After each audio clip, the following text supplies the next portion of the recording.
तो चलिए आज हम लोग कुछ टॉपिक्स को कवर करेंगे। जो टॉपिक कुछ इम्पोर्टेंट था या कुछ छूटा हुआ टॉपिक था, उस टॉपिक्स को आज हम लोग कवर करेंगे। तो सबसे पहले आज हम लोग स्टार्ट करेंगे मैग्नेटिक फ्लक्स से, कि मैग्नेटिक फ्लक्स क्या होता है। ठीक है, तो चलिए पहले इसका टॉपिक लिख देते हैं और फिर इसको समझने का कोशिश करते हैं।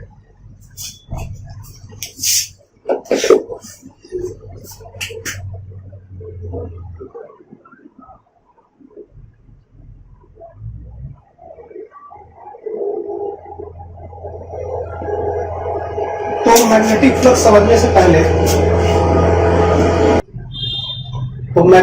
समझने से पहले आप लोग को पहले इलेक्ट्रिक फ्लक्स के बारे में आप लोग पढ़ चुके हैं। ठीक है, इलेक्ट्रिक फ्लक्स में हम लोग क्या करते थे, किसी भी एरिया से इलेक्ट्रिक फील्ड यदि पास करता था तो electric field into area vector का हम लोग डॉट प्रोडक्ट करते थे, और उसका जब इंटीग्रेट करते थे तो उस पूरे के पूरे सरफेस से electric field into area vector का सम निकल जाता था, और उस चीज को हम लोग क्या कहते थे, फ्लक्स कहते थे। ठीक है, तो हम लोग electric field into area vector का जब डॉट प्रोडक्ट किए तो इलेक्ट्रिक फ्लक्स निकला। उसी तरीका से मैग्नेटिक फील्ड और area vector co dot product करके हम लोग मैग्नेटिक फ्लक्स निकाले। ठीक है, तो चलिए पहले तो लिख देते हैं हम लोग,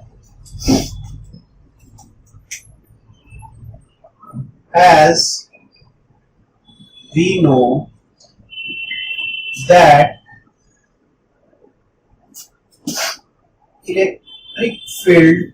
electric flux is the scalar product of electric field and area vector।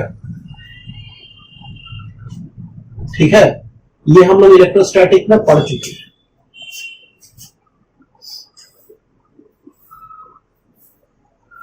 Similarly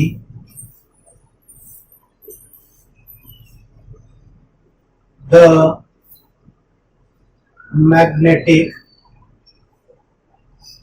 flux, इसको डिनोट किससे करते थे, याद है,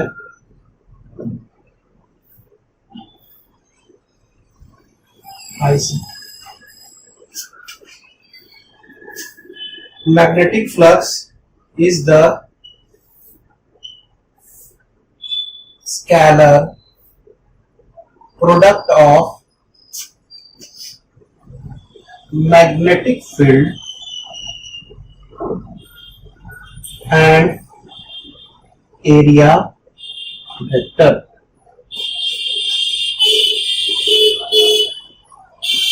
and is denoted by IB।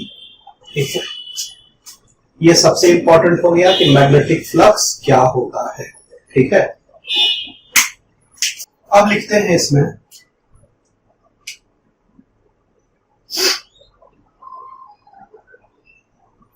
If,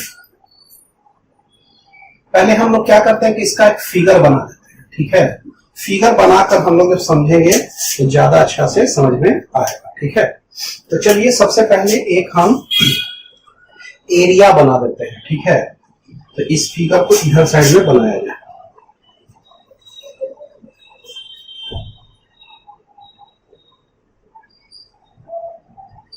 ठीक है, मान लीजिए कि जो मैग्नेटिक फील्ड है सेंटर में ऐसा नहीं। ठीक है, और एरिया वेक्टर जो होता है वो हमेशा एरिया के परपेंडिकुलर होता है। एरिया वेक्टर ये, ठीक है, और ये दोनों के बीच में जो एंगल बन रहा है वो है थीटा। ठीक है, अब देखिए मैग्नेटिक फील्ड ऐसा बना है, तो मैग्नेटिक फील्ड,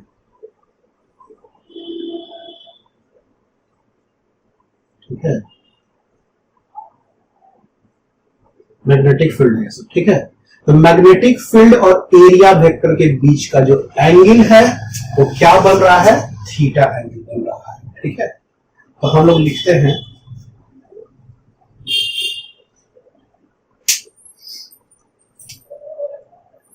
here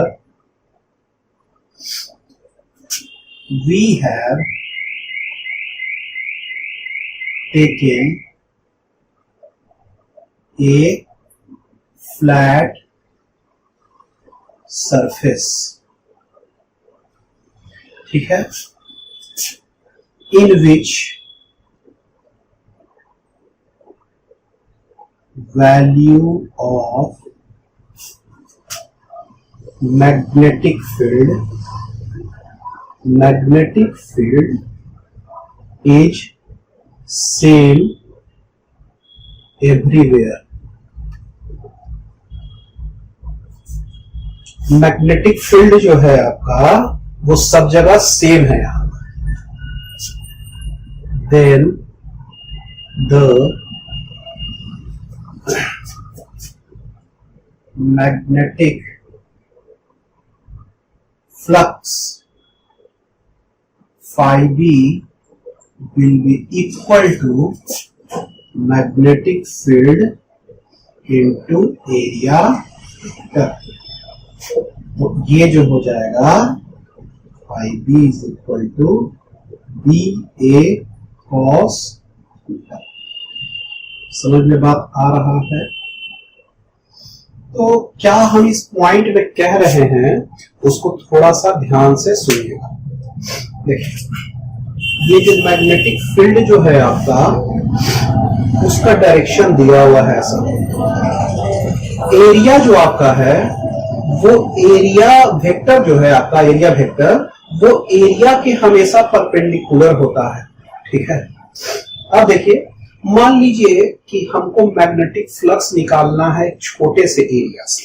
जैसे मान लीजिए, आप लोग इस फिगर को मत कीजिएगा कुछ भी, हम बताने के लिए खाली कर रहे हैं। जैसे मान लीजिए कोई एक तो ऐसा एरिया ले लिए, हाँ, तो ये मान लीजिए डीए एरिया होगा, लेकिन मैग्नेटिक फील्ड यहां भी आपका क्या होगा, बी ही होगा कि नहीं होगा?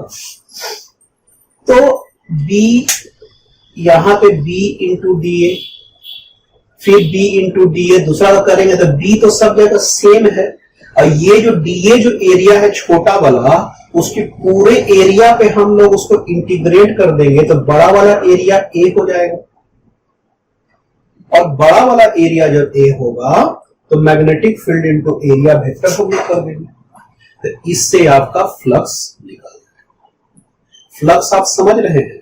जैसे इलेक्ट्रिक फील्ड किसी भी एरिया को क्या किसी भी सरफेस पे पास करता है, किसी भी सरफेस से पास यदि करता है तो वो क्या करता है, एक वैल्यू बनाता है, स्केलर क्वांटिटी। उस क्वांटिटी को हम लोग फ्लक्स कहते हैं। इलेक्ट्रिक फील्ड वाले केस में उसको इलेक्ट्रिक फ्लक्स कह रहे थे। और ये जो फ्लक्स है, ये जो क्वांटिटी बन रहा है इलेक्ट्रिक फील्ड के कारण, वो बन रहा है फ्लक्स, और उसका जो वैल्यू है वो क्या है, electric field into area vector का डॉट प्रोडक्ट। तो कभी भी फ्लक्स होता है किसी सरफेस से होता है, सरफेस नहीं रहेगा तो फ्लक्स भी नहीं हो सकता है, ठीक है। तो उसी तरीका से इलेक्ट्रिक फील्ड जब पास कर सकता है किसी सरफेस से, तो मैग्नेटिक फील्ड भी पास कर सकता है। मैग्नेटिक फील्ड यदि किसी सरफेस से पास कर सकता है तो मैग्नेटिक फ्लक्स भी बनेगा, ठीक है। और ये जो मैग्नेटिक फ्लक्स है, ये एक स्पेशल केस लिए हैं जहां पे मैग्नेटिक फील्ड जो है हर एक एरिया में आपका सेम है, ठीक है। अब देखिए, बात दरअसल ये हो सकता है कि ये सरफेस एकदम फ्लैट ना हो, हाँ, और मैग्नेटिक फील्ड भी आपका यूनिफॉर्म ना हो हर जगह। तो आपका हर एक पॉइंट पे आपका क्या होगा, मैग्नेटिक फील्ड और एरिया वेक्टर का जो डॉट प्रोडक्ट बनेगा उसका वैल्यू अलग अलग होगा। तब हम फ्लक्स पूरा का पूरा एक सरफेस दे दिया जाए, बोला उससे निकालिए बड़ा सरफेस से, तो हम लोग जो छोटा छोटा जो सरफेस है ना, सबका अलग अलग फ्लक्स निकालेंगे और सबको हम लोग ऐड कर देंगे।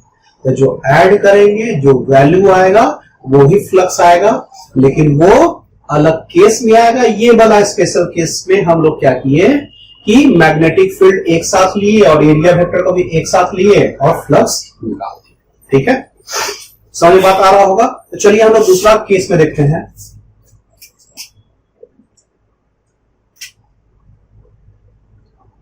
However, it may happen that magnetic field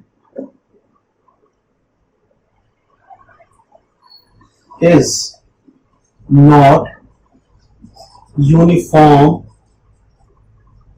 at every point of a given surface. In that case, we will calculate the flux from every small part of the surface and will add for whole surface. ठीक है, पूरे surface पे क्या करेंगे हम लोग, इसको add कर देंगे. It will give magnetic flux from whole surface.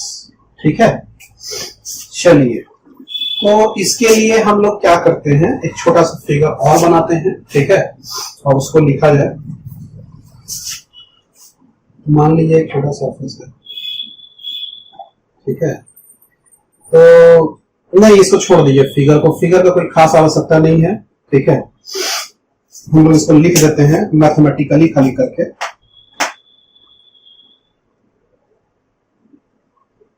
Mathematically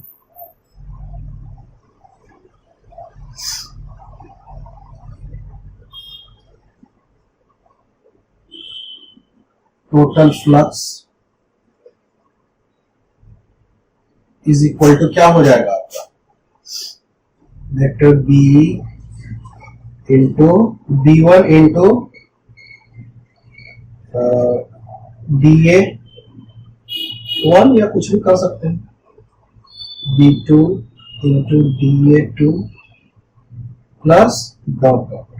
ठीक है, इसको ऐसे कर सकते हैं, summation of vector B dot DA. ठीक है, फॉर होल सरफेस. ये समेशन करेंगे पूरे सरफेस का, सब सरफेस का पूरा मैग्नेटिक फ्लक्स का छोटा छोटा पार्ट को जोड़ेंगे. ठीक है, तो ये आपका टोटल फ्लक्स निकल जाएगा. ठीक है, चलिए अब क्या है, इसमें एक पॉइंट और है आपका बचा हुआ, इसको हम बता देते हैं. देखिए, इसको हम मिटा देते हैं. इसके बाद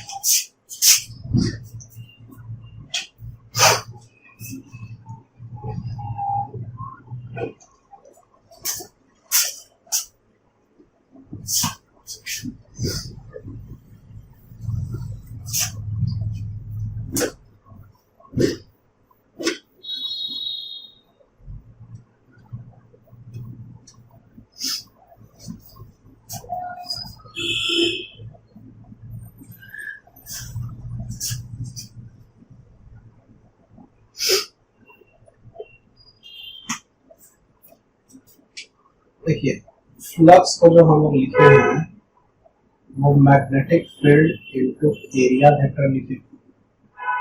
तो मैग्नेटिक फील्ड का यूनिट क्या होगा, SI यूनिट जो है इसका क्या होगा,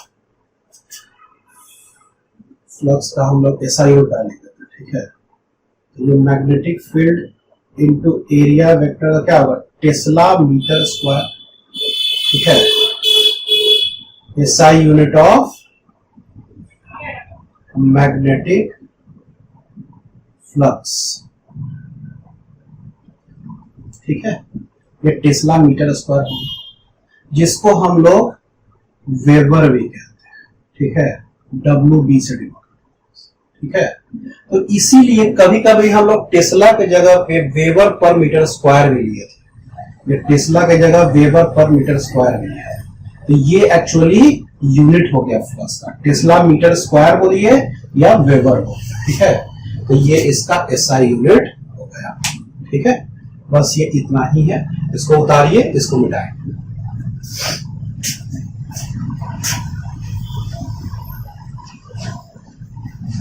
गॉस लॉ फॉर मैग्नेटिज्म, ठीक है। चलिए इस टॉपिक को लिखिए, गॉस लॉ फॉर मैग्नेटिज्म। चलिए, तो गॉस लॉ ऑफ मैग्नेटिज्म क्या है? तो इलेक्ट्रिक फील्ड में हम लोग गॉस लॉ देखे थे, उसमें आपका जो था कि flux through a close surface is equal to charge enclosed by epsilon naught, ये वैल्यू होता था, ठीक है। तो चलिए पहले इसको लिख देते हैं 2 line. As we have studied in electrostatic about Gauss law,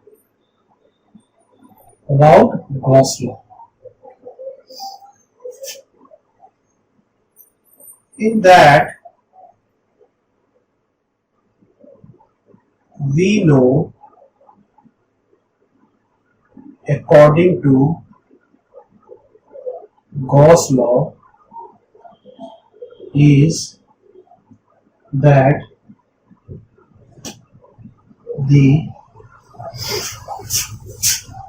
electric flux, इलेक्ट्रोस्टैट में तो इलेक्ट्रिक फ्लक्स होगा, electric flux through a closed surface will be equal to the charge enclosed by the surface divided by epsilon, ठीक है। चलिए, तो हम लोग लिखते हैं, so mathematically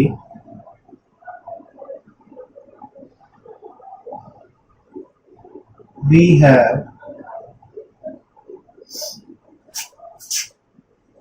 electric flux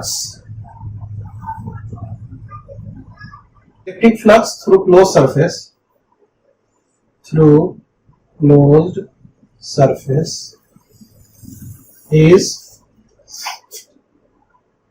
electric field into area vector। चूंकि ये क्लोज्ड सरफेस है, तो इस पे हम लोग क्या करते थे, ये सर्कुलर साइन लगाते थे, और ये हो गया चार्ज इनक्लोज्ड बाय एप्सिलॉन, ठीक है।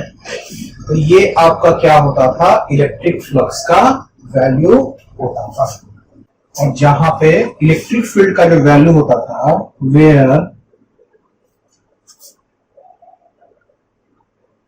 Value of electric field was E is equal to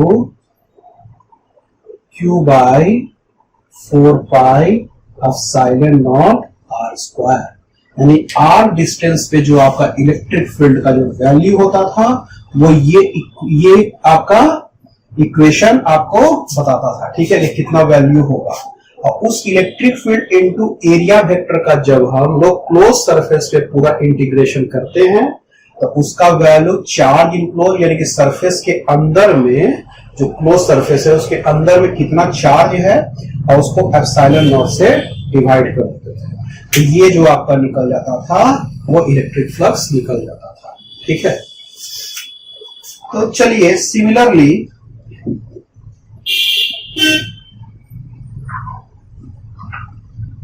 we have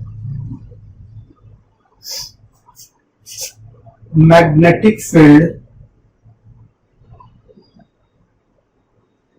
due to a magnetic charge। अच्छा, ये मैग्नेटिक चार्ज का बात करने लगे। ये मैग्नेटिक चार्ज क्या होता था? पॉजिटिव चार्ज, नेगेटिव चार्ज हम लोग मानते थे।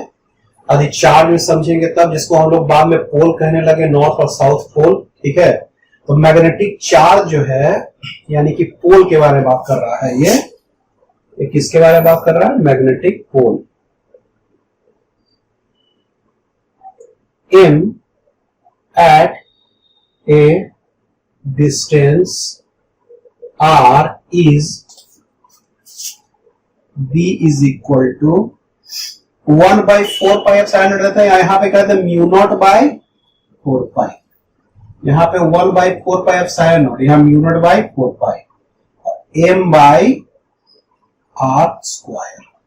ये मैग्नेटिक फील्ड हम लोग r डिस्टेंस पे निकालते थे इस इक्वेशन से। ये हम लोग देख भी चुके हैं पहले भी। ठीक है, अच्छा, सो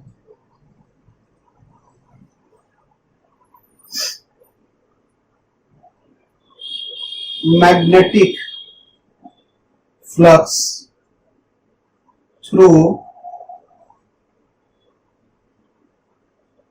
closed surface is, और जब इसको डिराइव करेंगे तो ये जो आपका वैल्यू आ जाएगा magnetic field into area vector is equal to mu not into M inside. ठीक है, तो ये जब डिराइव करके जब लाएंगे सरफेस,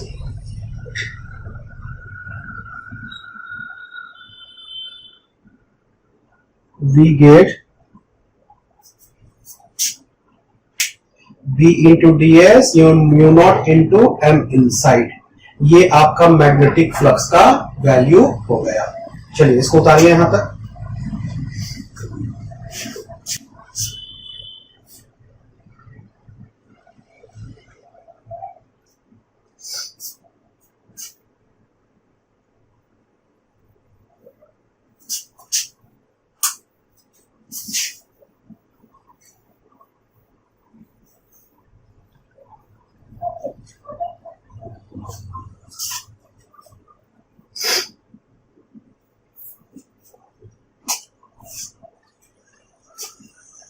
अब देखिए हमारे पास क्या है, B into D S vector का value mu not into M inside. ठीक है, एम इनसाइड। ठीक है, अब क्या है कि हम एक बात बोले थे कि जो पोल जो है आपका पोल स्ट्रेंथ, ये पोल स्ट्रेंथ कभी भी आपका अलग तो रह नहीं सकता। ठीक है, ये एम क्या है? पोल स्ट्रेंथ है ना, तो ये जो पोल स्ट्रेंथ कभी भी अलग नहीं रहेगा, कभी भी पॉजिटिव अलग और नेगेटिव नहीं अलग रहेगा। ठीक है, तो ये जो एम इनसाइड जो लिखा है वो कभी जब अलग नहीं रह सकता है तो हम एक ठो को लेके, और ये तो हम फ्लक्स नहीं निकाल सकते। जब ये अकेला एग्जिस्ट नहीं कर रहा है करेगा तो कम से कम क्या करना पड़ेगा, एक एम और एक माइनस एम एग्जिस्ट करेगा, और जब प्लस एम और माइनस एम एग्जिस्ट करेगा तो एम इनसाइड का वैल्यू क्या हो जाएगा? 0। ठीक है, इससे तो कम आपका एग्जिस्ट करने का बातें नहीं है, तो आपका प्लस एम और माइनस एम तो रहेगा ही रहेगा। ठीक है, कभी भी अकेले नहीं रह सकता। ठीक है, तो जब इसका वैल्यू 0 हो जाएगा तो फ्लक्स का वैल्यू भी 0 हो जाएगा। यानी कि मैग्नेटिक फ्लक्स का जो वैल्यू है वो 0 हो जाएगा। ठीक है, बात समझ में आ रहा है। Since we know that the pole strength can never remain isolated. It always remain with two pole strength.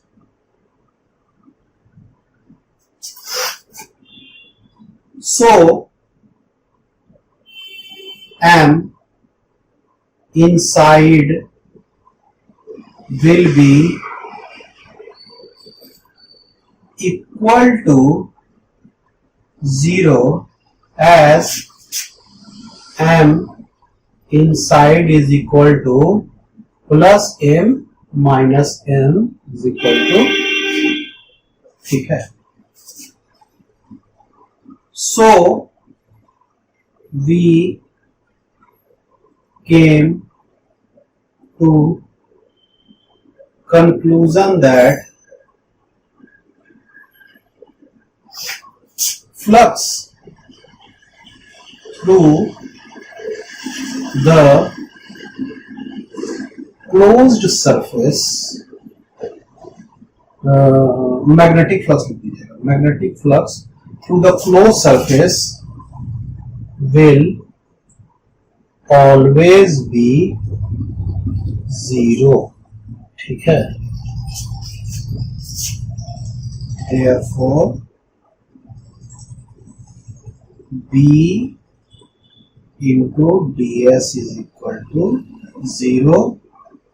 ठीक है, for closed surface। ये बात समझ में आ रहा है। अब हमको ये बात समझ में तो आया कि मैथमेटिकली जब निकाल रहे हैं और हमको ये पता है कि m अकेले नहीं रह सकता है तो फ्लक्स का वैल्यू 0 हो जाएगा। ठीक है, तो फिगर हम बना कर देखते हैं।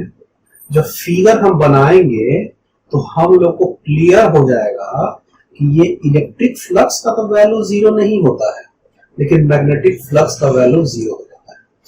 देखिए, charge enclosed by epsilon not के हिसाब से देखा जाए, मैं मतलब मैग्नेटिक चार्ज यहाँ पे तो मैग्नेटिक फील्ड में है तो मैग्नेटिक चार्ज होता है, यहाँ पे देखा जाए इस अनुसार से तो 0 आ रहा है, क्योंकि चार्ज अंदर मैग्नेटिक चार्ज अकेले रह नहीं सकता है, तो प्लस या माइनस रहेगा तो 0 हो जाएगा। और इलेक्ट्रिक फ्लक्स में तो चार्ज रह सकता है अंदर में, तो उसका फ्लक्स 0 नहीं होगा। लेकिन ये जो फ्लक्स है वो magnetic field into area vector भी तो है, तो मैग्नेटिक फील्ड जो एरिया वेक्टर से जा रहा है वो दोनों का जो मल्टीप्लीकेशन है वो इसमें 0 कैसे हो जाएगा? जब यहां 0 आ रहा है तो ये भी वैल्यू 0 होना चाहिए, तो ये 0 कैसे होगा? ये जब तक फिगर बनाएंगे नहीं तब तक समझ में नहीं आएगा। हम लोग एक फिगर बनाते हैं, इलेक्ट्रिक फ्लक्स जैसे बनता था और मैग्नेटिक फ्लक्स, और उससे क्या करेंगे हम लोग एक कंक्लूजन पे आएंगे। ठीक है, तो चलिए पहले उस फिगर को बना लेते हैं, इसको मिटाया जाए। ये इलेक्ट्रिक फ्लक्स का पहले बना रहे हैं,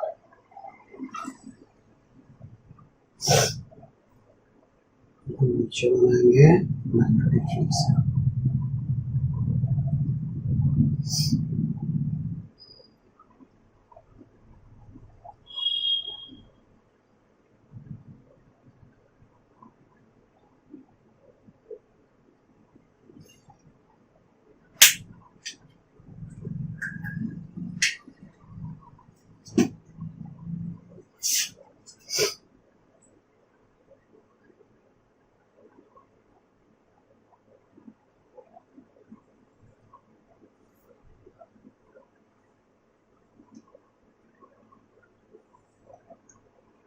फिगर को ध्यान से बनाइएगा।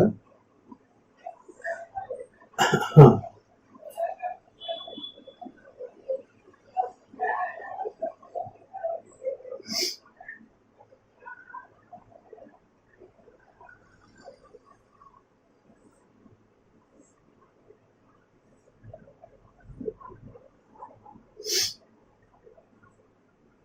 इसमें से चार्ज है तो इसे इलेक्ट्रिक फील्ड निकल रहा है, ये इलेक्ट्रिक फील्ड लाइंस है आपका। ठीक है, ये फिगर आपको उधर का बन गया। ठीक है,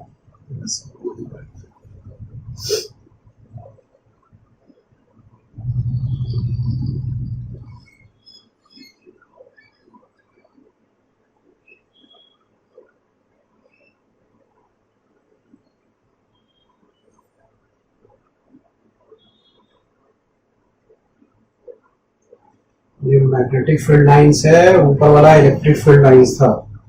इस चीज को ध्यान रखिएगा आप लोग।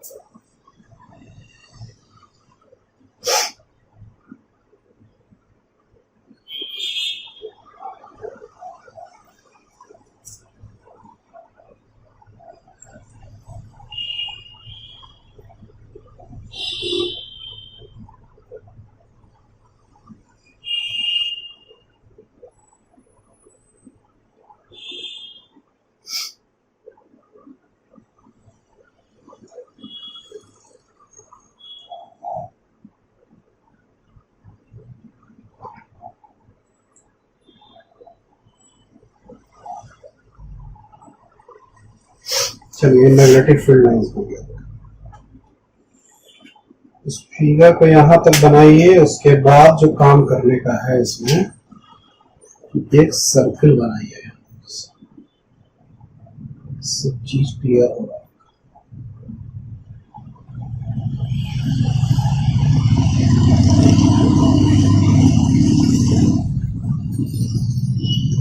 इसमें भी एक सर्किल जैसा बनाइए।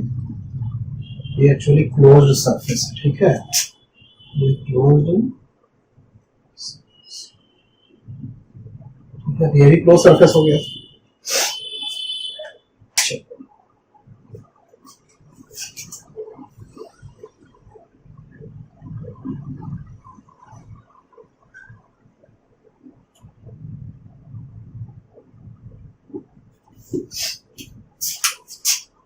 इसका फिगर का नाम देते हैं हम लोग ए बी।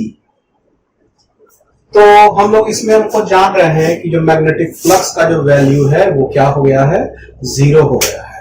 तो उसी चीज को विजुअलाइज करने के लिए, देखने के लिए कि ये कैसे होता है में, इस चीज के लिए हम लोग इस फिगर को ड्रॉ किए हैं। ठीक है, अब ये फिगर आपको क्लियर कर देगा एकदम अच्छे से। ठीक है, आप देखिए, we know that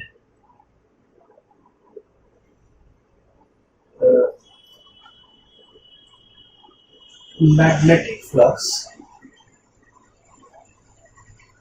phi b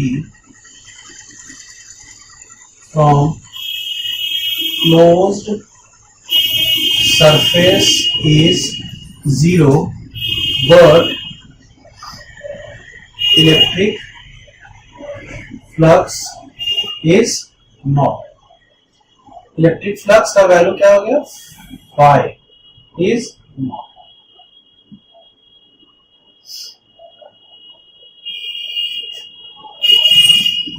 How this is possible can be visualized from the given figure. इसमें देखते हैं figure A is the electric field lines,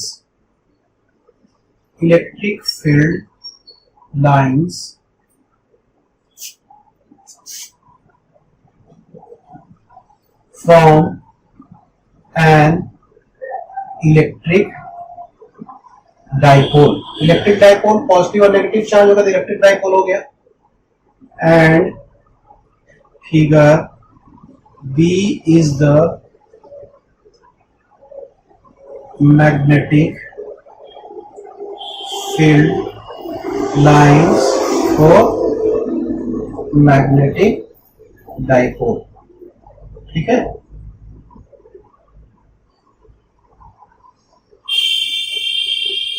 For Gauss law, draw a closed surface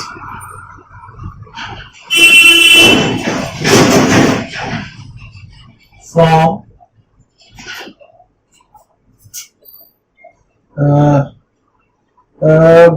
closed surface from positive charge closed surface around positive charge in figure A and a closed surface around north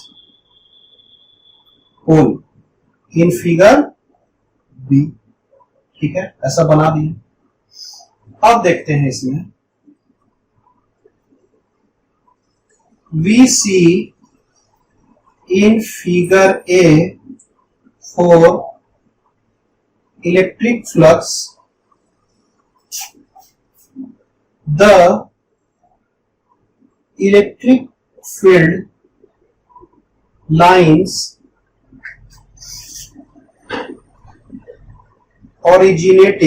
originating from positive charge is going outside the circle, outside the closed surface.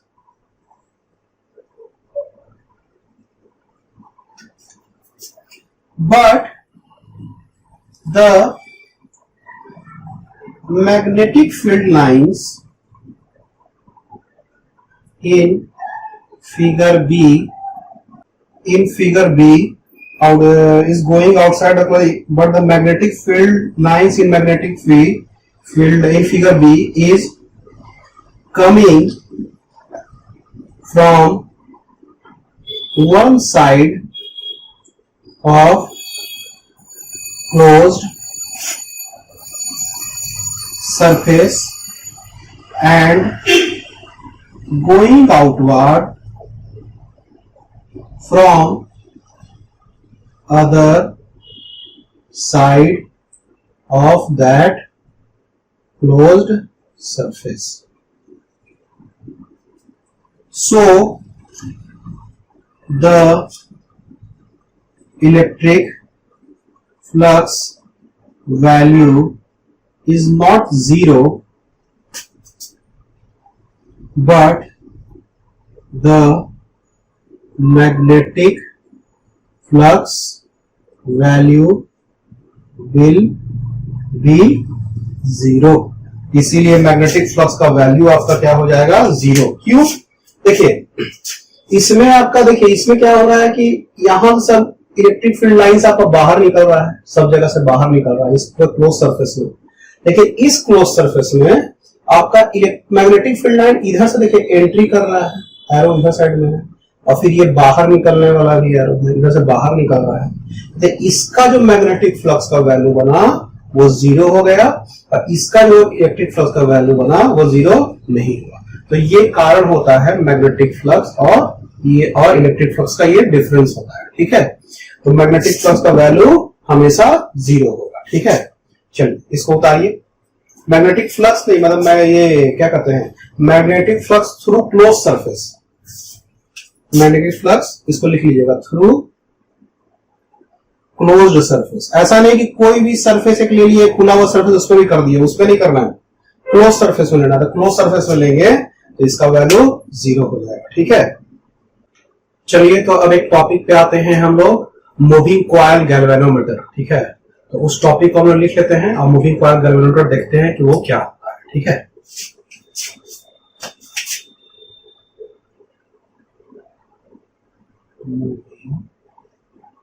Coil galvanometer.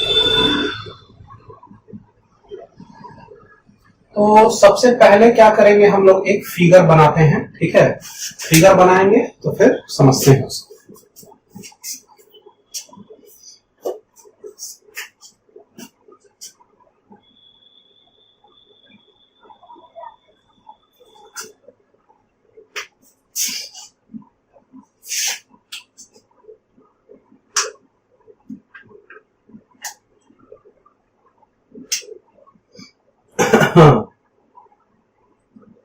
ये galvanometer को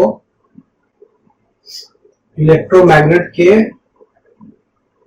बीच रखा जाता है।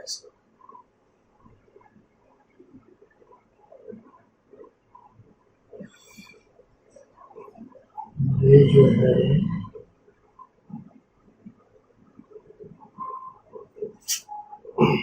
ये एक silicon material है।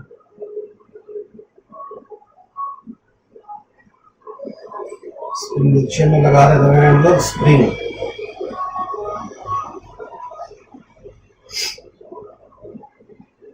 ऊपर में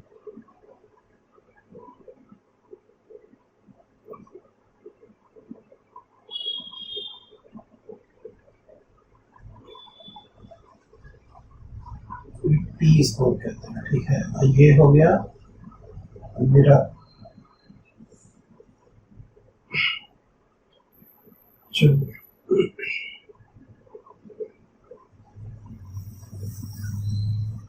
इसमें क्या बचा है,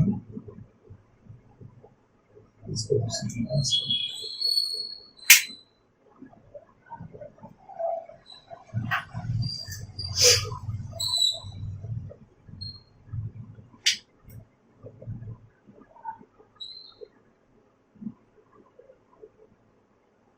ये देखिए, ये वायर जो है आपका इसके तरफ लपेटा हुआ है, ठीक है।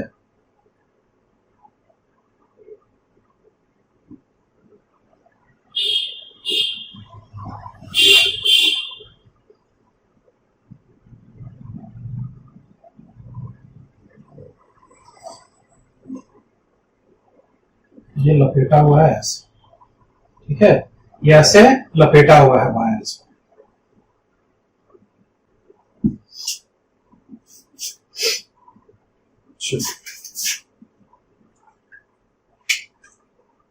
ये हो गया नॉर्थ, ये हो गया साउथ। तो पहला फिगर इसका बन गया। इसको नाम दे दीजिए एस, इसको नाम दे दीजिए डब्ल्यू।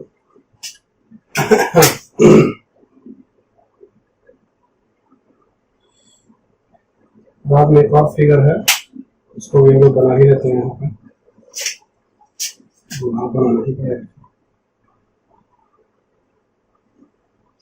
ये हम लोग क्या कर रहे हैं ना, इसका फ्रंट व्यू देख रहे हैं, ऊपर से देख रहे हैं हम लोग, ठीक है। तो ऊपर से देखेंगे तो ये चीज दिखेगा और ये दोनों मैग्नेट दिखेगा। तो ये इसका व्यू हो गया। बस सेम चीज है, खाली देखने का पॉइंट ऑफ व्यू अलग।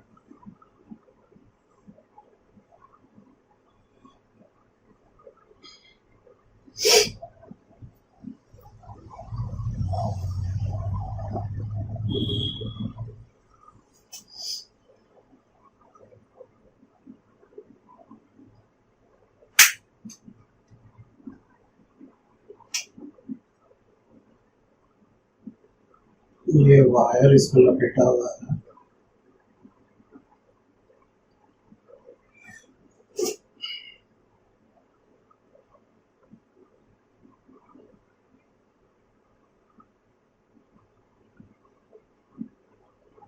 वायर लपेटा हुआ है।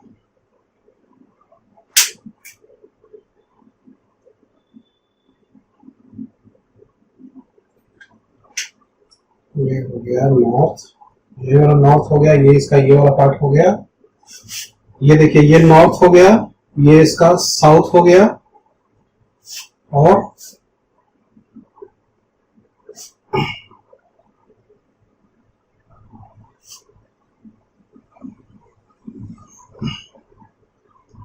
ये मैग्नेटिक फील्ड लाइन जो आपका है, इधर से जा रहा है, इधर मिल रहा है, ठीक है।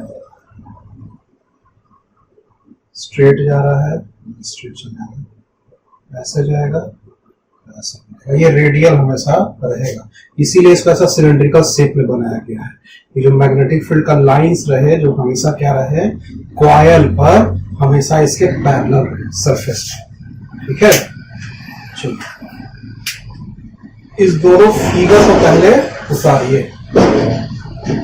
फिगर ए और फिगर बी, ठीक है।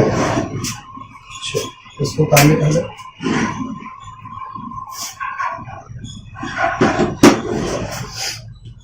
हम लोग मूविंग कॉइल गैल्वेनोमीटर को अभी समझने वाले हैं, ठीक है।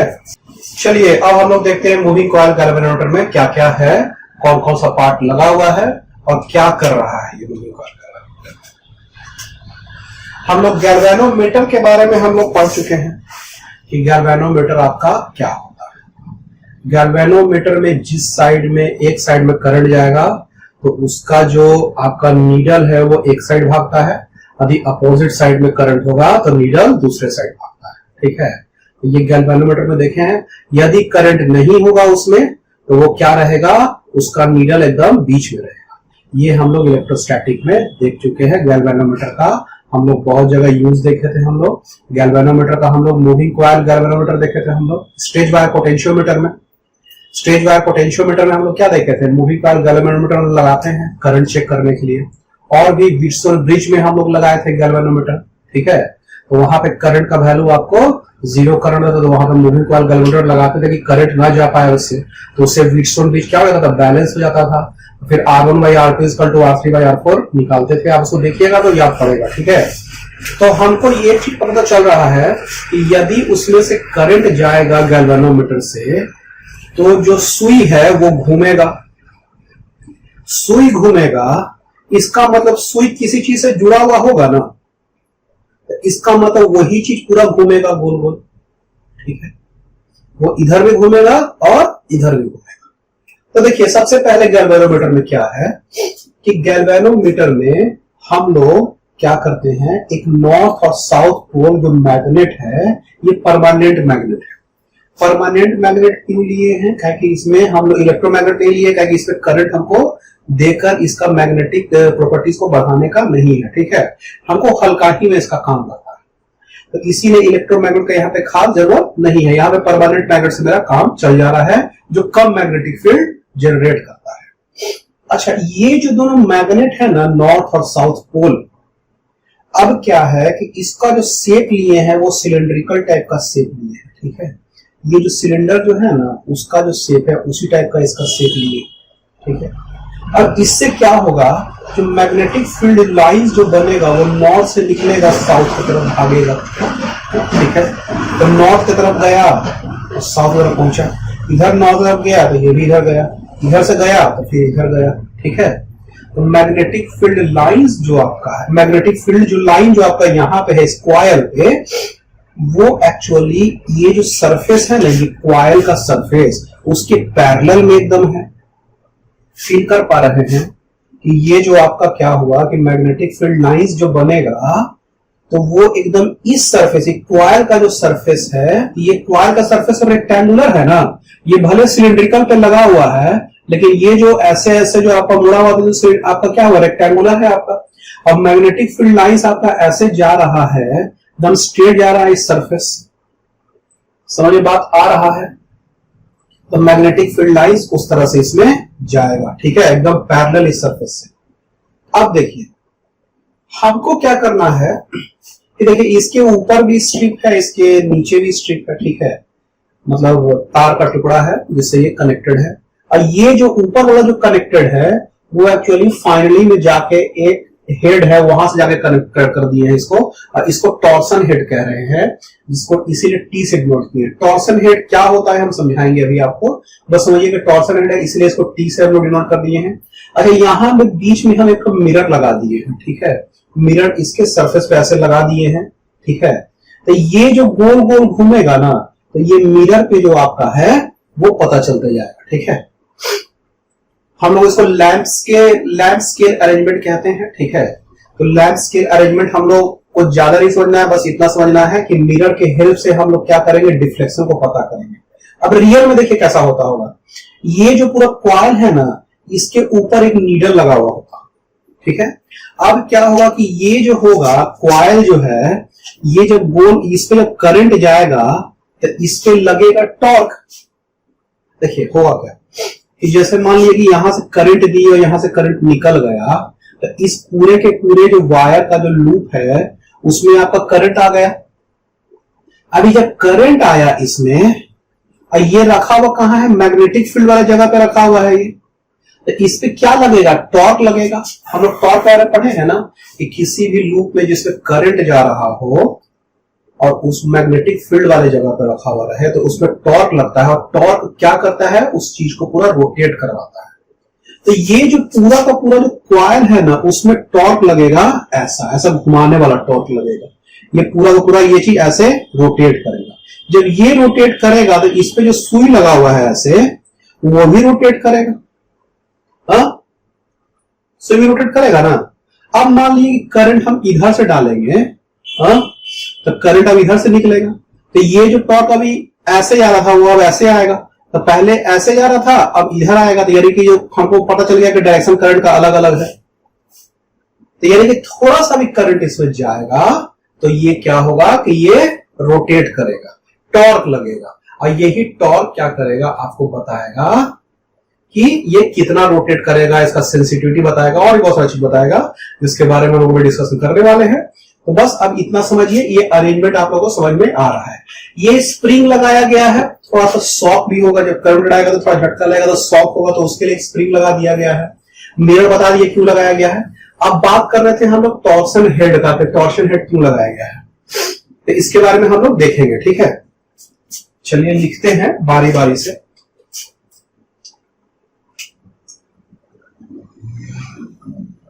Here we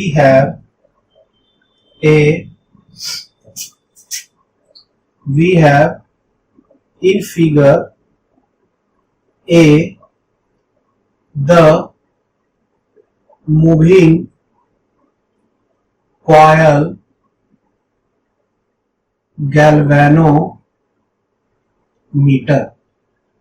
हम लोग पास क्या है, एक मूविंग कॉयल गैल्वेनोमीटर है, ठीक है। चलिए, द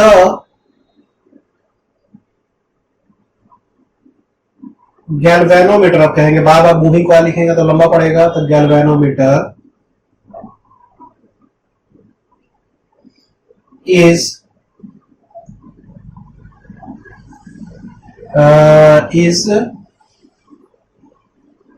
इसमें हम लोग ऐसे लिखते हैं, इसको मिटा देते हैं। In the galvanometer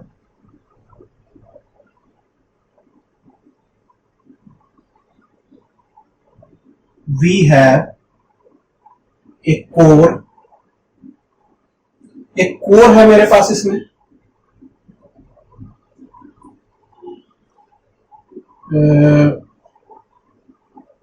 made up of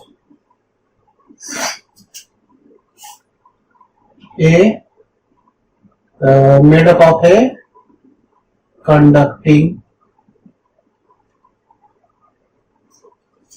इसमें हम लोग लिख लेते हैं मेड अप ऑफ ए, हम लोग पैरा डाई और फेरो मैग्नेटिक देखे हैं, made of a ferromagnetic material such as, इसकी ब्रैकेट हटा दो, such as soft iron which increases the value of magnetic field, ठीक है। तो हमारा कोर है, in this core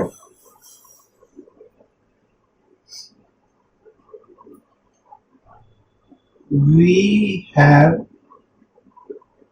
wrapped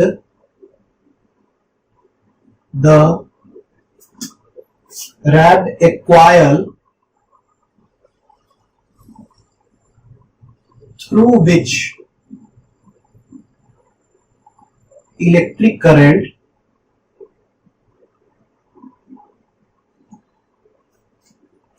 will pass, electric current क्या होगा उसमें पास करेगा, ठीक है।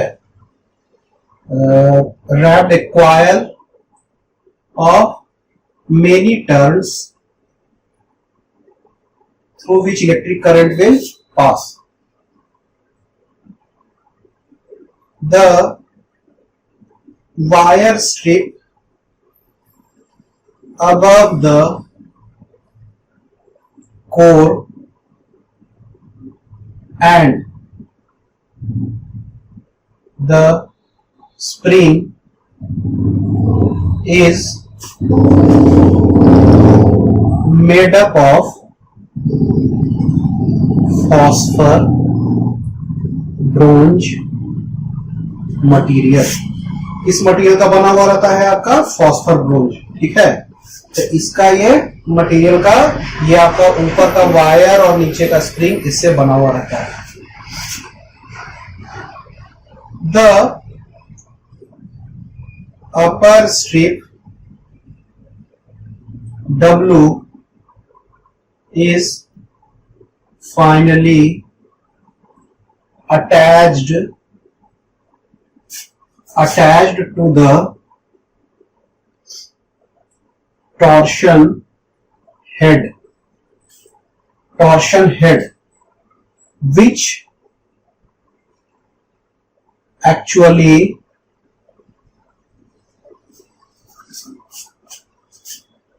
restore the torque when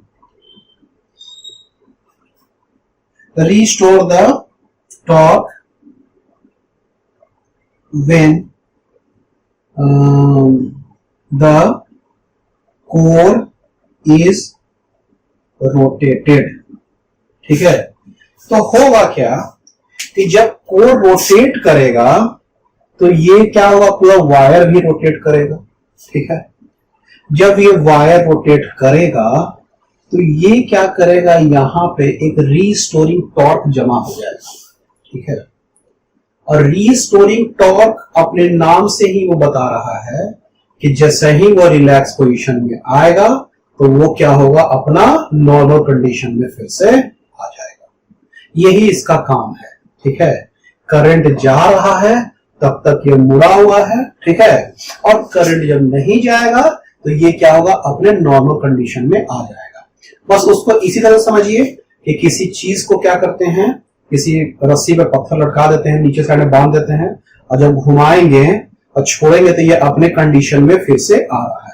यानी कि रस्सी में जो आपका है रीस्टोरिंग टॉर्क है, यही आपका रीस्टोरिंग टॉर्क टॉर्शन हेड में जाके स्टोर हो जाएगा.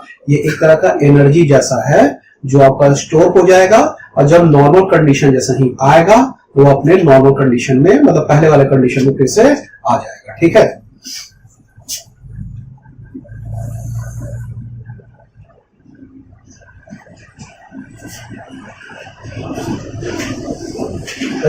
एक minute. Upper strip W is finally attached to torsion which actually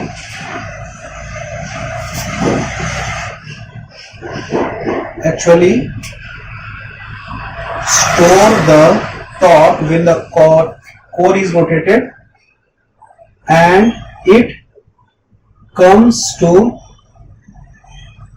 normal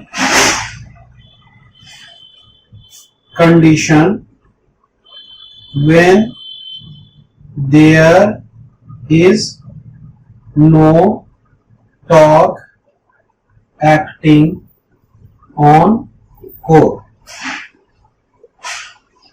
So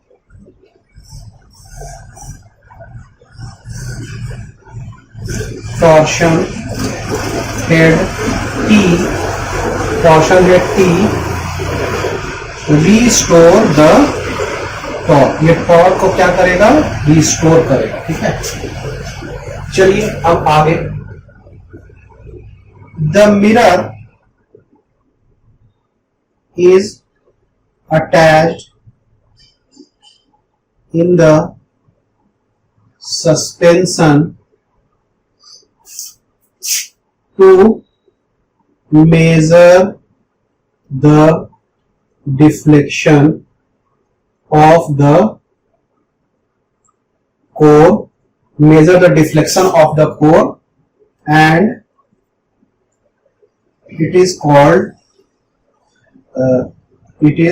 as lamp scale,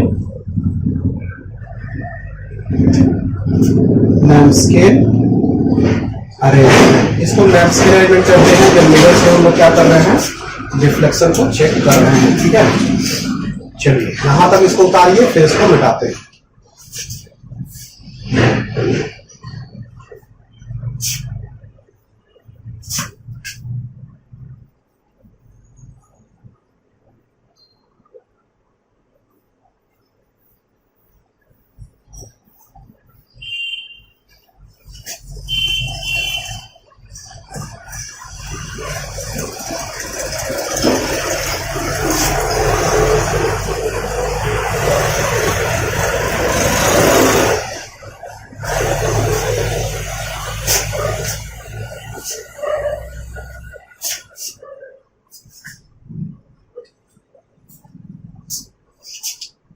अब लिखते हैं figure B is the front view of moving coil galvanometer. ठीक है, अब चलिए इसमें आगे आते हैं। The north and south pole of magnet is actually a permanent magnet. ये permanent magnet, permanent magnet in cylindrical form। ये cylindrical form में रहेगा।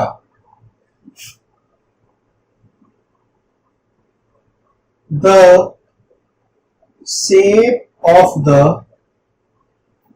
magnet is cylindrical। Shape of the magnet is cylindrical form because the magnetic field made by the magnet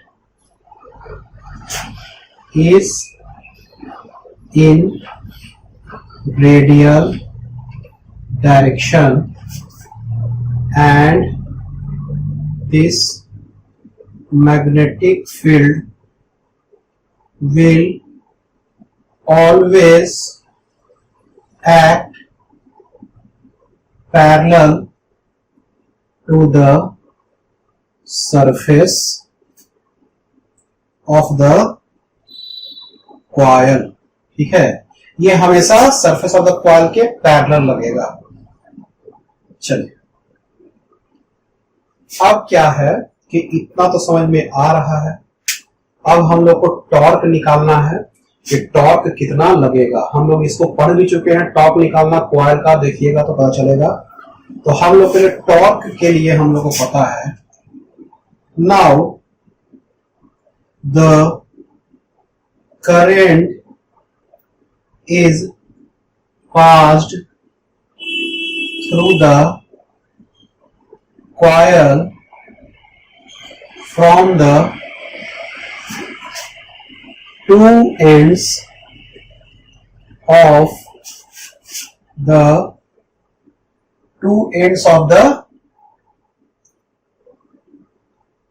wire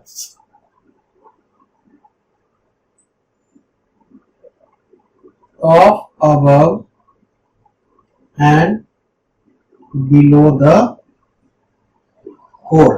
ठीक है, core के ऊपर और नीचे में हम लोग क्या करेंगे, दो एंड में हम लोग क्या करेंगे, करंट का वैल्यू डालेंगे और वो करंट जो है वही पास करेगा स्क्वायर से।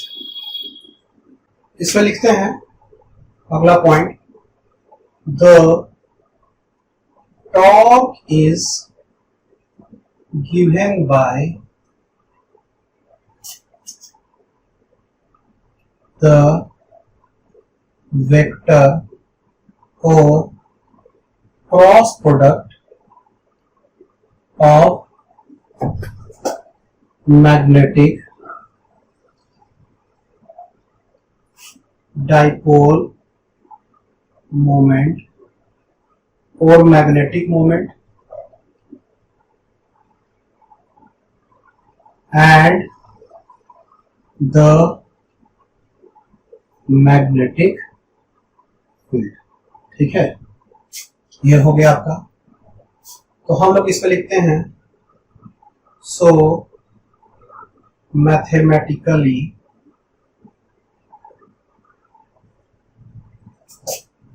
Torque is equal to magnetic dipole moment vector mu cross vector B, where mu is equal to magnetic dipole moment. अब इसका जो वैल्यू हो जाएगा वो हो जाएगा N I vector A, where n is equal to number of turns of coil, I is equal to current in the coil and A is equal to क्या हो जाएगा, एरिया वेक्टर। तो इसमें हम लोग अब ये आपका क्या हो गया, mu is equal to magnetic dipole moment और B इज इक्वल टू क्या हो गया, मैग्नेटिक फील्ड। ठीक है, सो टॉर्क का जो वैल्यू हो जाएगा N I vector A cross vector B, ठीक है, या N I A B cos theta, ये हो जाएगा आपका टॉर्क का वैल्यू। ठीक है, where theta is the angle between, एक लाइन इसमें और लिख दीजिएगा, here direction of magnetic dipole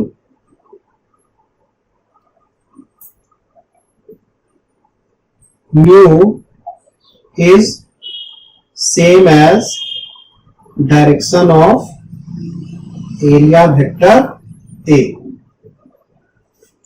Also theta is the angle between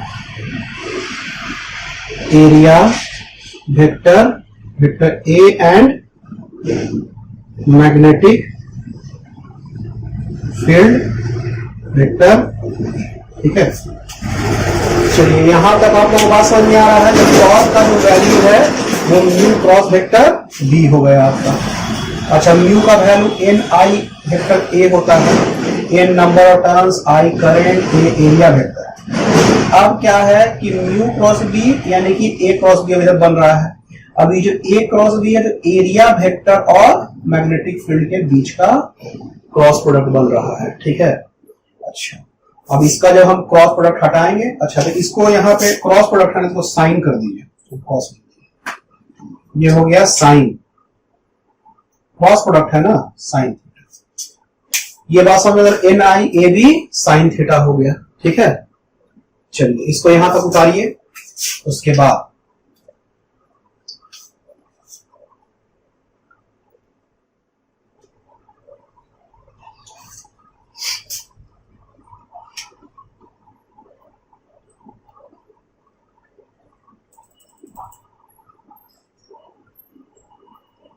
अब यहां लिखते हैं, here since the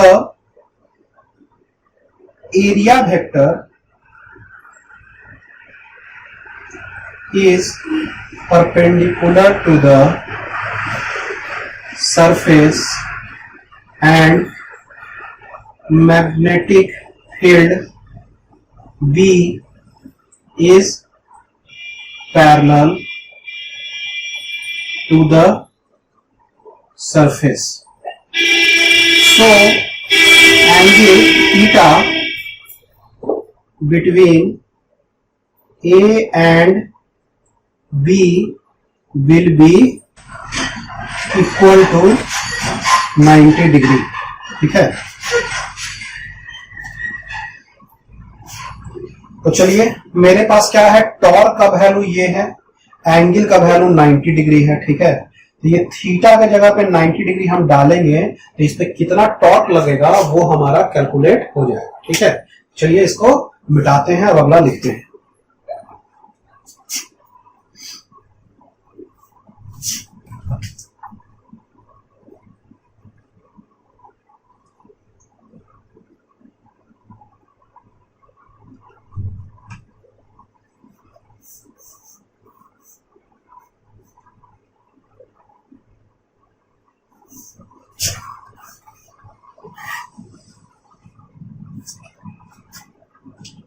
चलिए लिखते हैं. So since theta is equal to 90 degree and we have torque is equal to MIAB sine theta. So torque का value हो जाएगा MIAB साइन 90. इसका वैल्यू हो जाएगा NIAB. ये टॉर्क का वैल्यू हो गया. ठीक है, ये टॉर्क का वैल्यू हो गया. ठीक है, अब when the coil rotates then there is restoring torque in the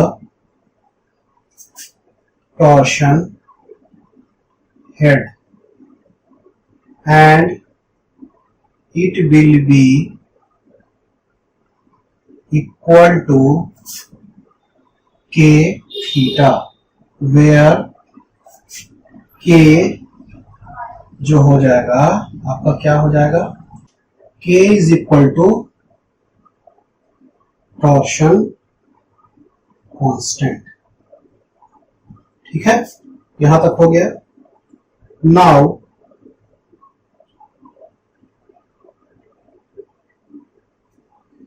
NIAB is equal to K theta. इसीलिए I is equal to K by NAB into theta. Here K by NAB will be called as galvanometer constant. इसको galvanometer constant कहेंगे. K by NAB का value galvanometer constant कहलाया. ठीक है, यानी कि galvanometer constant का वैल्यू आपको पता है. ठीक है, अच्छा गैल्वेनोमीटर कांस्टेंट का वैल्यू को पता करना है कि ये मान लीजिए गैल्वेनोमीटर है मूविंग कॉइल और आपको इसका गैल्वेनोमीटर कांस्टेंट का वैल्यू पता करना है. K बाई NAB का वैल्यू पता करने का. तो हम लोग क्या करेंगे, जितना करंट इस कॉइल में दिए हैं उसका वैल्यू डाल देंगे और जो थीटा एंगल जो ये रोटेट किया है उसका वैल्यू डाल देंगे रेडियन में. तो इसका I बाई थीटा कर देंगे तो K बाई NAB निकल जाएगा. ठीक है, तो इसमें हम लोग लिखते हैं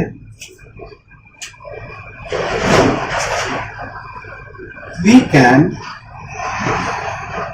calculate the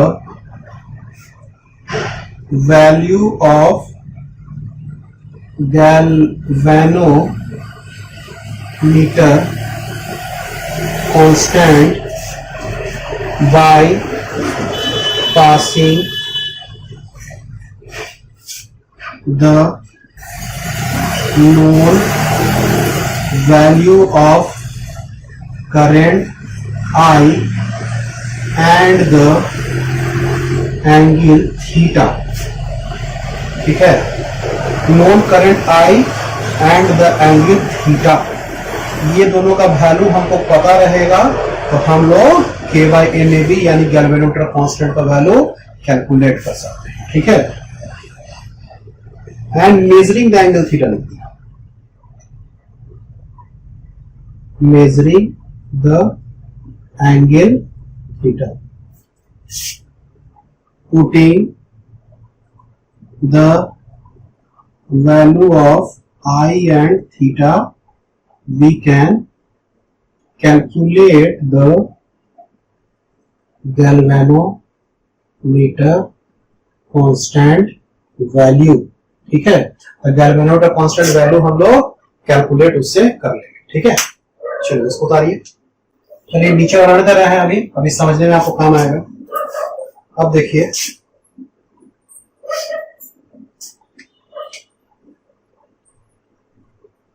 what is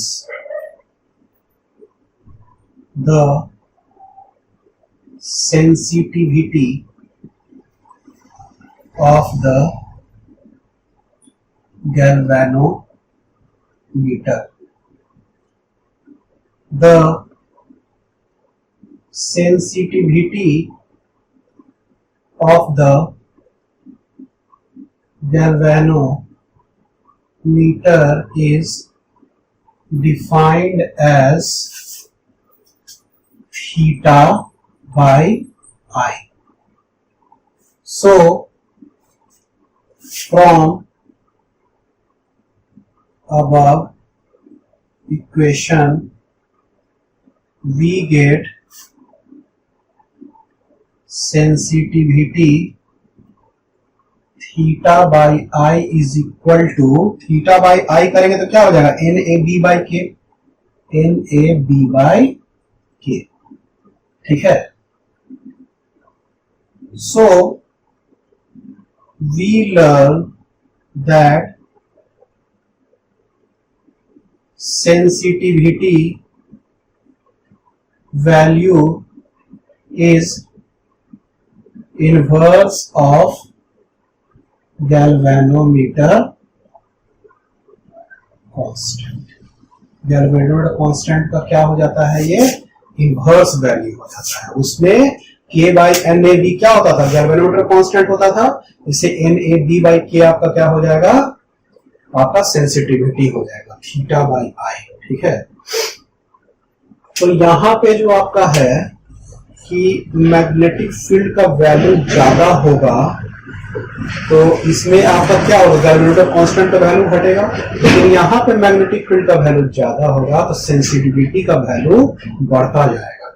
ठीक है, और इसीलिए क्या करते हैं कि ज्यादा सेंसिटिव हो, ज्यादा सेंसिटिव मतलब कहने का मतलब है ना, थीटा बाय आई है आपका, यानी कि पर एम्पेयर पे कितना एंगल डिफ्लेक्शन हो रहा है, ये वाला चीज है ना, यही ना डिफ्लेक्शन कहला रहा है.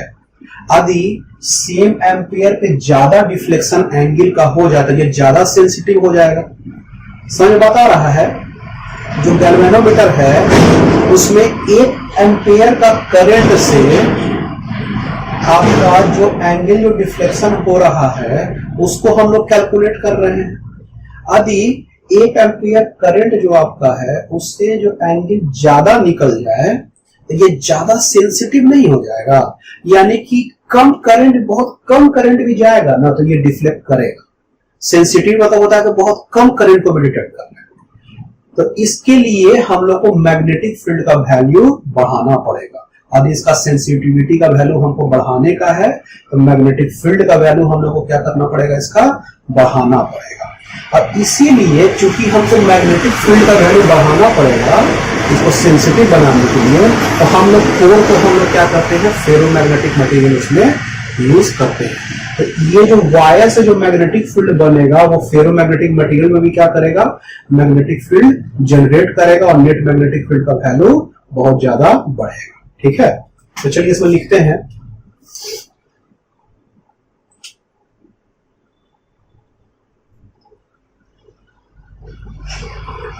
the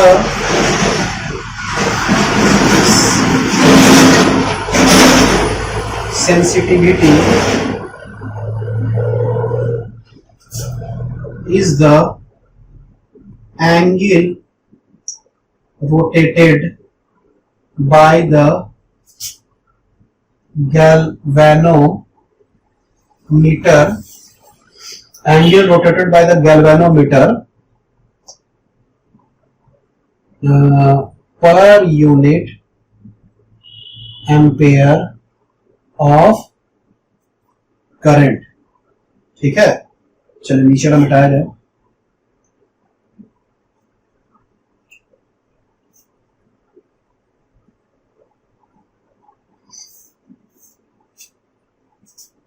तो इसमें लिखते हैं so if angle rotation theta is larger, then it will be more sensitive galvanometer। ठीक है, this can be done if the value of magnetic field B is larger। Value of magnetic field क्या हो जाए, larger हो जाए। If the magnetic field, हाँ magnetic field larger हो जाए, to make the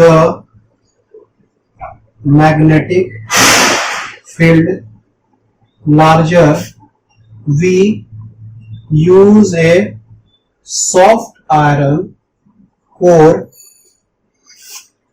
to increase the magnetic field।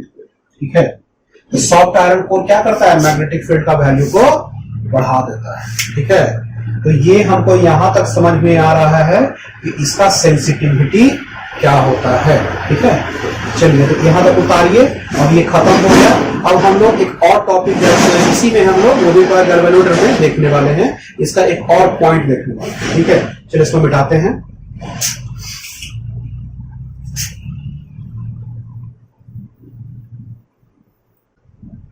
The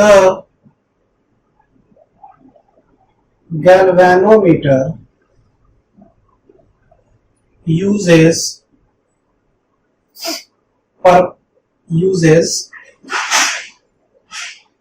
permanent magnet, so the strength of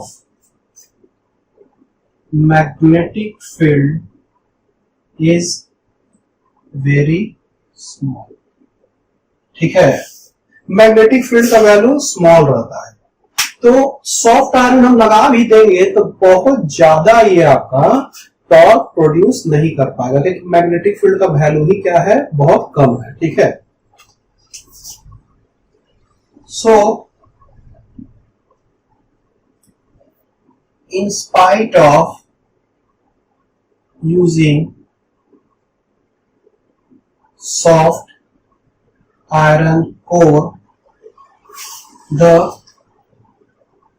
torque produced in the moving coil galvanometer, the torque produced in the moving coil galvanometer is of low strength, ये लो strength का रहता है। ठीक है, इसीलिए it has limitation, इसीलिए इसका limitation रहेगा। So only A small current is passed through the galvanometer, small current को हम लोग पास करते हैं galvanometer because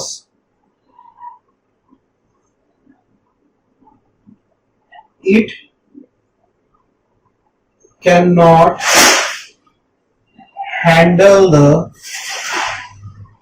large value of current and it may get damaged, और ये डैमेज हो सकता है. Therefore a resistor called shunt is used parallel to the galvanometer, which prevents it to get damaged. ठीक है, चलिए तो उसका पहले फिगर बना देते हैं आपको, उसके बाद इसको आगे बताया जाएगा. इस फिगर को मिटाकर एक फिगर बना देते हैं.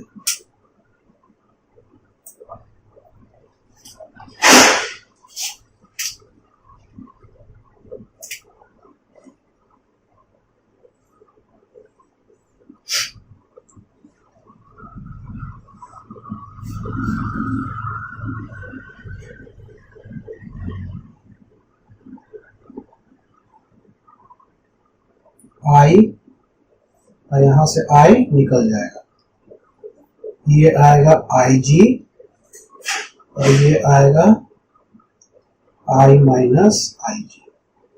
ठीक है,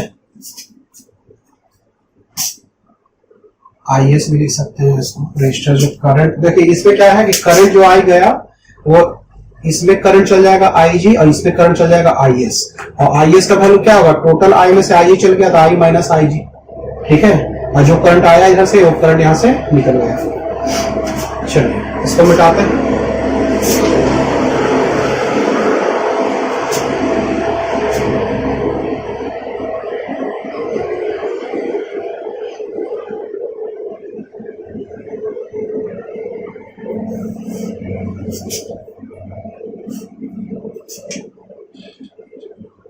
We see in the above figure that a resistor shunt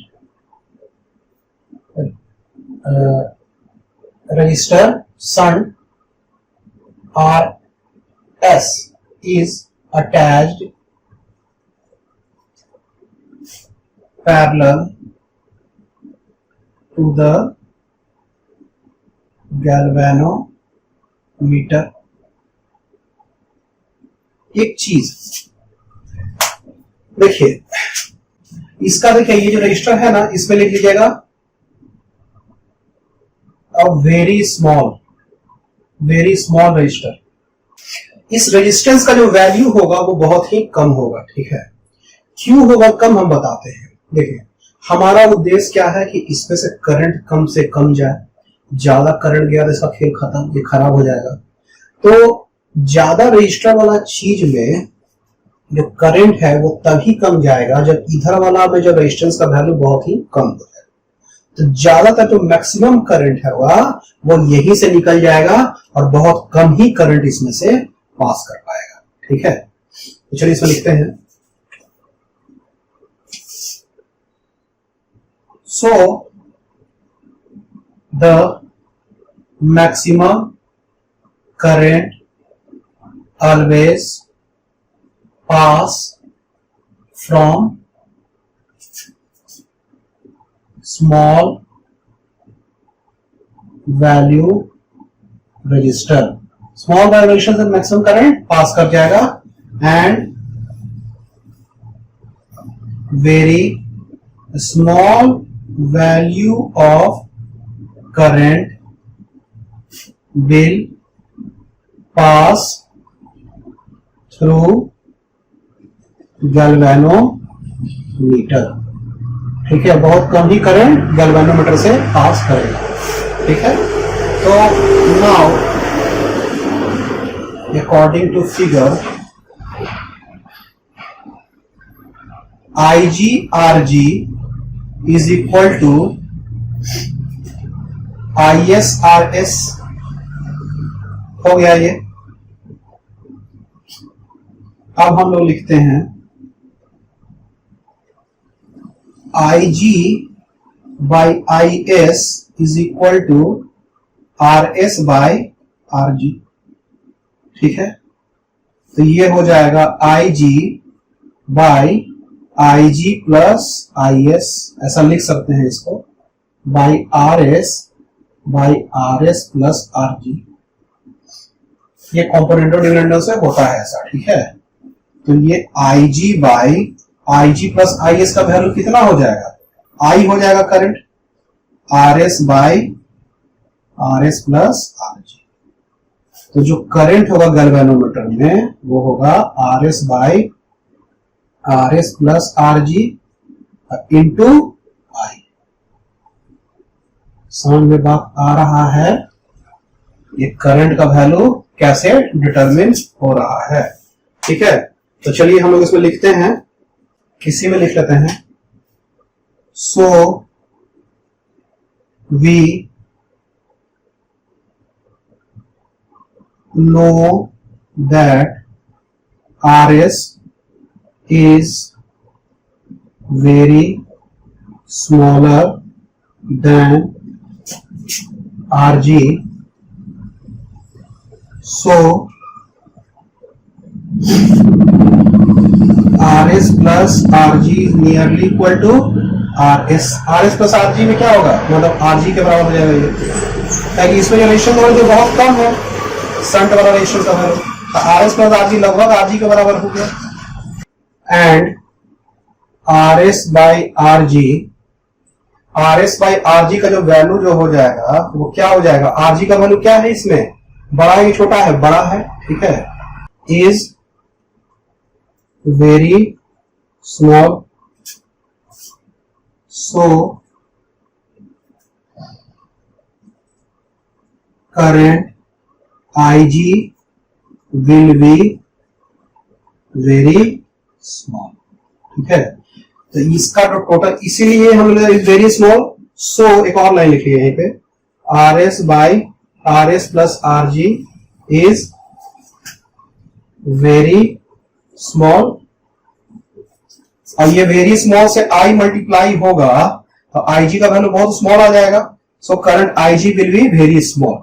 ठीक है, तो इसलिए करंट जो IG जो जाएगा इसमें बहुत ही कम करंट आपका जाएगा। ठीक है, चलिए यहां तक उतारिए, आपका मूविंग कॉइल गैल्वेनोमीटर खत्म हो गया। तो चलिए एक हम लोग क्वेश्चन करते हैं मूविंग कॉइल गैल्वेनोमीटर से।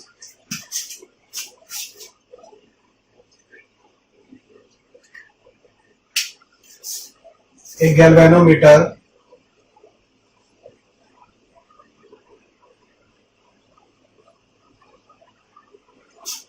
having a coil of resistance, having a coil of resistance 20 ohm needs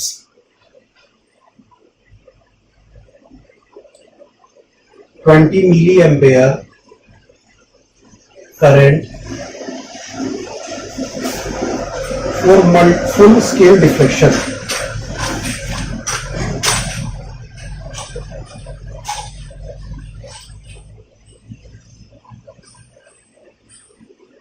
in order to pass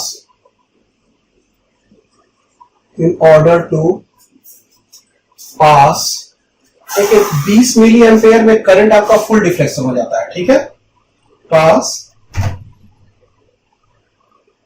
A maximum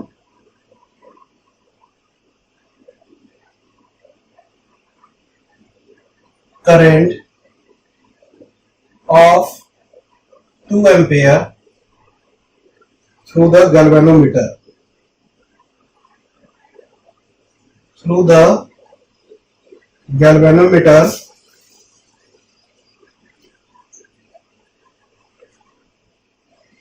what resistance would be added to the shunt?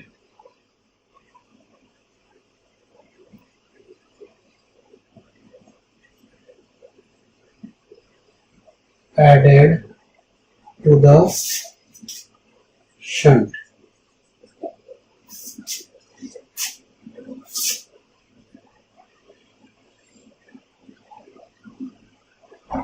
चलिए, तो क्वेश्चन क्या है? A galvanometer having a coil of resistance 20 ohm needs 20 milliampere current for full scale deflection. 20 milliampere में जो है full scale deflection उसका हो जाता है, ठीक है?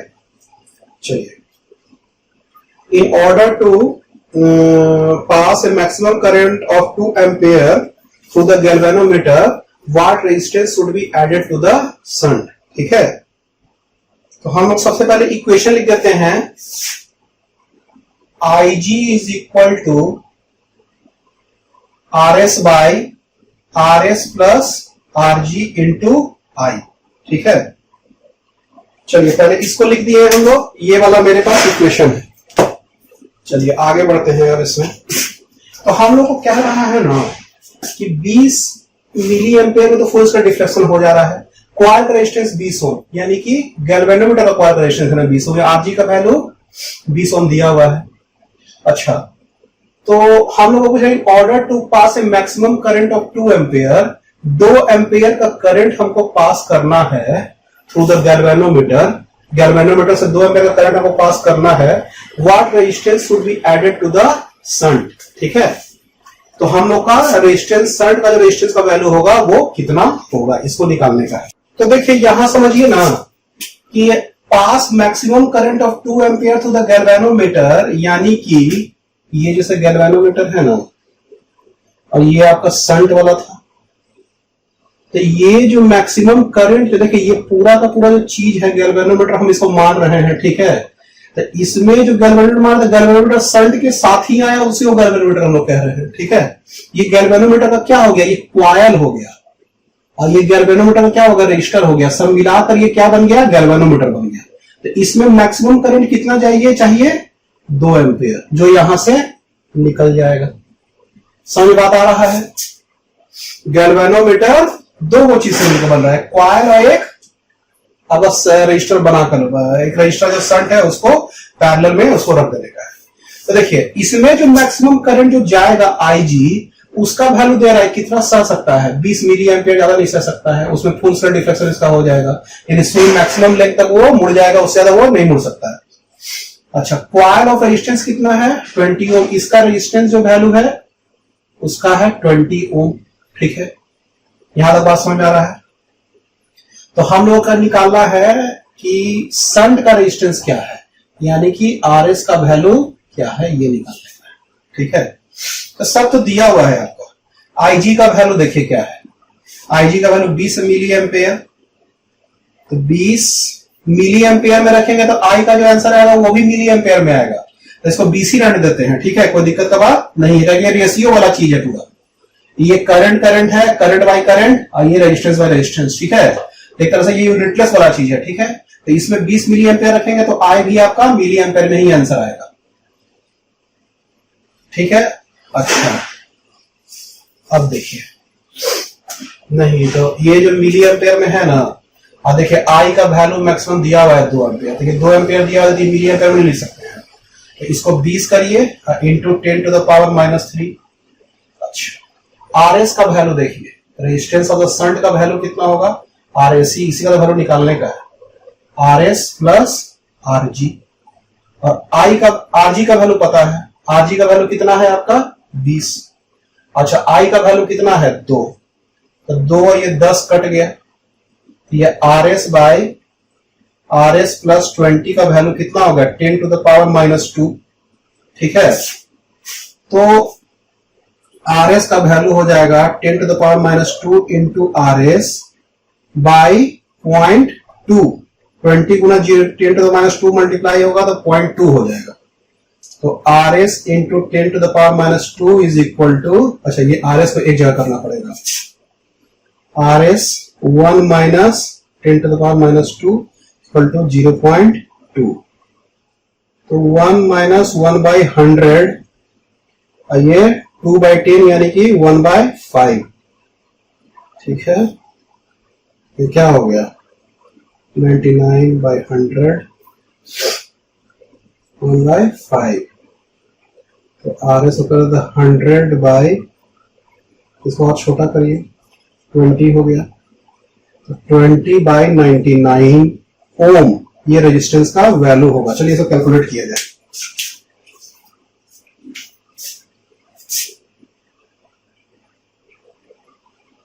ये आ रहा है 0.2 ओम, इसका वैल्यू आ रहा है 0.2 ओम, इसीलिए RS का वैल्यू 0.2 ओम।